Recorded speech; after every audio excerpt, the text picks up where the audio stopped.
Good evening and welcome to Left, Right and Centre. I'm Nidhi Razdan. In the next 60 minutes, the fallout of Telangana. What does this mean for Andhra Pradesh?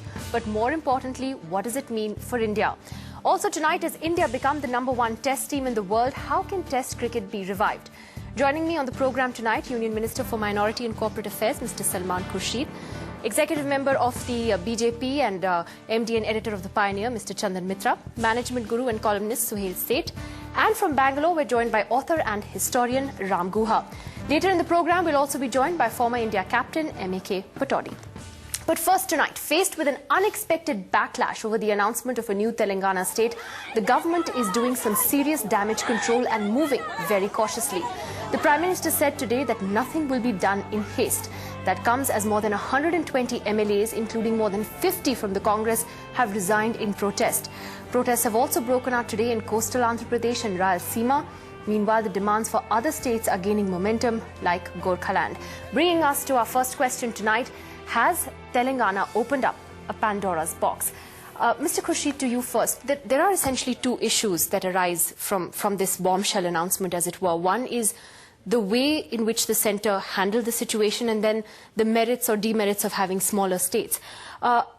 Just a few months ago, Mr. Chandrasekhar Rao got a drubbing in the elections, so obviously there wasn't really any popular support for him. What changed between then and now? Because this was part of your common minimum programme in 2004. What changed?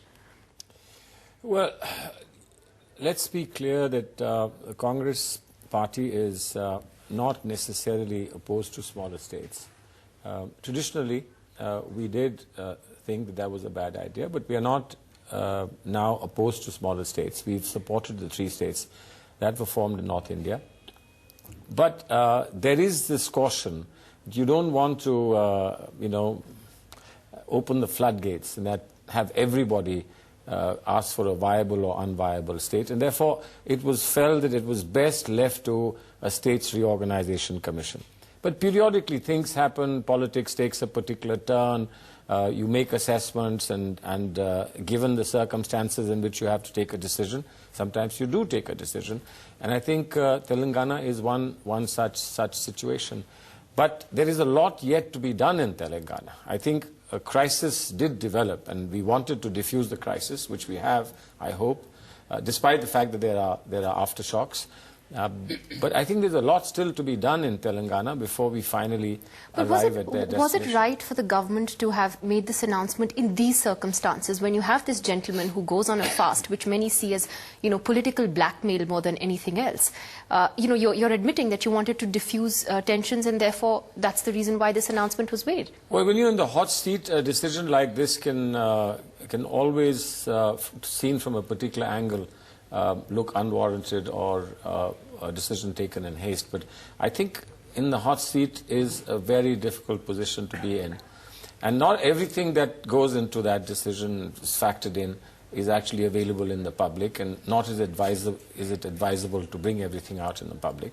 All I can say is that the decision has been taken very carefully, looking at many factors, and then obviously, it was not an easy decision. But then obviously it wasn't carefully thought out enough. I mean, there's no consensus even within your own party. You're facing a virtual revolt in Andhra Pradesh. The state is in the middle of a political crisis. And I think the worry is that now the ramifications of this, Mr. Khurshid, is that anybody can go on a fast in the rest of India and say, this is what I want, and it's already happening. Gorkhaland, they're already, they've begun their fast today. Well, I would just simply say that as loyal Indians, we should think about what we do. People feel very intensely and strongly about certain issues, but if you're going to go to the extreme on everything, I think that's a bit unfair. There is within the system a great deal of freedom and opportunity to be able to push for what you want, including elections.